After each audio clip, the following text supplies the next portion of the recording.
What's up YouTube, Zombiekillerhere here, doing my video on all 8 of these special weapons, putting them in the order that I think they should go in, based off what they can do, not just that they could kill, but how effective can they kill bosses, and all that good stuff. Do they have any special abilities that they bring to the table, and all that good stuff. So, let's get started at number 8. The Hammer of Valhalla. Pretty much do basic attacks, regen your armor, do you swing around, decent damage against bosses and stuff,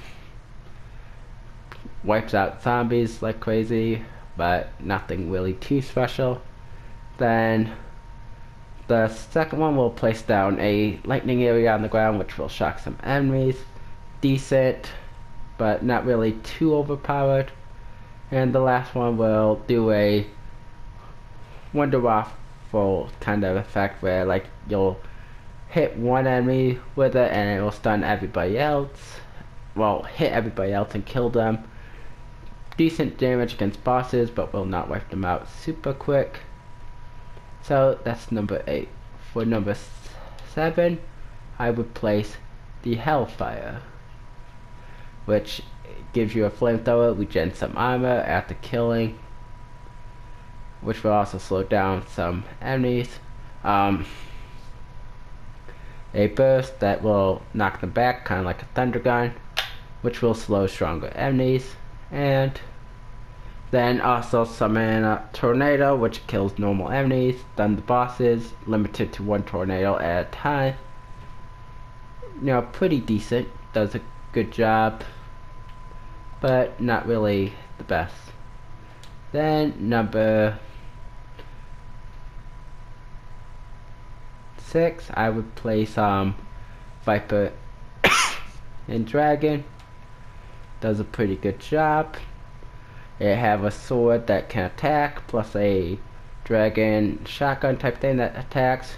Do a pretty decent job. Swing the sword twice, fire explosive dragon shots, which will allow you to kill multiple enemies, and then fire 3 dragon shots and be able to summon something that will lower nearby zombies where they die pretty much instantly on them. Pretty good, nice solid weapon. Pretty decent, does a good job. At number 5, I will be putting the Overkill. Pretty good weapon, does a pretty decent job. It's a death machine. You move a little bit slower, but you can shoot enemies through the wall, do all sorts of stuff with it.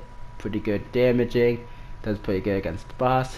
Grenade launcher, pretty much you shoot out grenades, very effective on normal zombies. With bosses you're better off shooting them with the death machine part, but does a pretty good job. And then tactical nuke, which you can throw away your weapon and it will blow up and kill nearby zombies, do some heavy damage to the boss, and pretty much nothing to dogs it seems like. But anyways, then you get points shared with all your allies. Pretty good, very good for killing. Use this at the very end when your ability is about to wear off and you'll maximize your kills. So pretty good.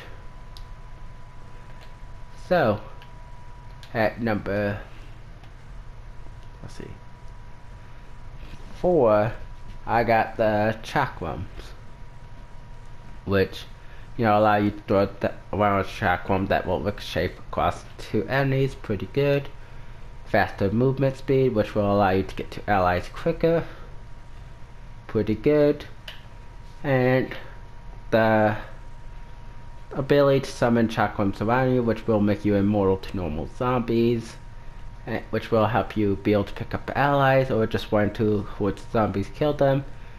Bosses will take a few seconds to shred, but you can also throw your chakrams at the same time that this ability is activated to maximize your killing. So at number 3, I got the Ragnarok GG5. pretty much a decent slam. Will stun the boss. Do a good job killing zombies. Does have a direct impact range, which means zombies a little bit out will not die, but they'll be knocked down. Even when insta kill, they still don't die, they're just knocked down.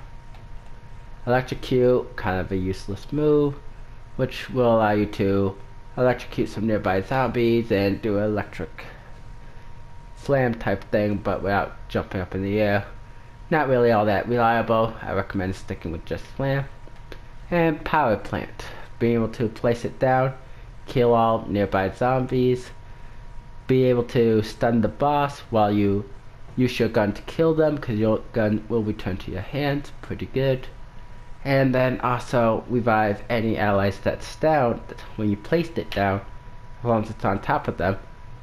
It will revive them with all the perks restored. Pretty good. Does a pretty decent job. Murdered normal zombies very quickly. Stun bosses so you can take them out. Now then, number 2, I will give to the Staff of Ra. Way of Life will allow it to slow down zombies and also burn some foes. It heals allies, and you can even shoot at a down ally, and they will be resurrected, which means if you have 3 allies down next to each other, just shoot all 3 of them with it, and they'll all 3 be getting revived back up. Pretty good with that regard. It takes out bosses pretty good. Now this next upgrade is a passive ability which will allow you to gain resistance to catalyst damage, and also their status effect, which are the special zombies that transform. Like when they have the lightning one that shouts at you, that blinds you, it will reduce the time with that. The damage that you take from them are reduced as long as the staff is out. So pretty good passive, does a good job. And then the stage 3 will allow you to place down the staff, which will activate a bubble effect area. Enemies inside it will be slowed and damaged, allowing you to kill boss enemies pretty good, while still slowing them down to make it less of a threat. And players inside will automatically be revived with all the perks. Usually when you stand in it, you're pretty much invincible. Then for number 1, I'm giving it to Path of Sorrows, which I think is the best weapon based off of its basic capabilities and stuff in the game. So by default, just by having the sword, you and your allies will get faster movement speed and faster reload speed when a sword is out. Which means, you won't really notice the reload speed for yourself, because when you pull out the sword, you don't reload, you just slice. But it's still activated for you, I'm pretty sure. But the movement speed you will notice, you can dash across the map pretty fast. Especially with some quick revive and stam up, you can get across the map very fast. And your allies will notice the reload speed, which helps out a lot. But anyways, and then level 1 will give you the ability to swing your sword to cut zombies while having increased movement speed. Pretty good. But once you get stage 2, I pretty much stay away from stage 1 unless if I'm trying to stand still, defend a point. But it will allow you to charge forward and pretty much cut up every zombie in your way. Does heavy damage to boss enemies. Within 2 to 3 dash, usually a boss is killed. The wardens don't really stand much of a chance against this. And you can annihilate a whole horde of normal zombies in just a second with that. Use it to move across the map very fast, as you'll see if you watch the video that I made of it. Very good. And then level 3 will give you a nice ability to go invisible, and really that helps out so much when you're trying to revive, when you gotta run across the map, dodge lots of zombies to pick up an ally or 2 or 3 allies if they're all down. So that's why I placed this number 1. But you know, most of these weapons will always do good. It's okay if you have a different preference, but I'm going based off what else can they do besides basic killing, how effective are they against bosses, how good are they for getting up teammates if they go down, or yourself if, you know, you're playing solo and you use these, but really when you're using the Ragnarok or the Staff of War, usually you're invincible when you're in the area pretty much, so that's not really too much of a big deal. And you know, it pretty much gives you an in plain sight with this one, which really helps out with staying alive in case you get cornered and you're about to die. So personally, that's what I would rate these. But all these weapons are pretty much good. You can win with any of them, even the Hellfire or the Hammer, and which are at the bottom too, which, you know, they'll still work pretty well for you. But you know, that's my list of these weapons. Hopefully you guys enjoyed. I spent a lot of time, you know, recording all the footage and stuff so you can actually see kind of what they can do in an actual game. Get a good idea of how powerful they are and stuff. But like I said, all these weapons are good. I'm looking more towards, can they murder the bosses? Are they good at doing anything else besides just basic killing? Because that's the stuff that can really help change whether or not a weapon is good or not.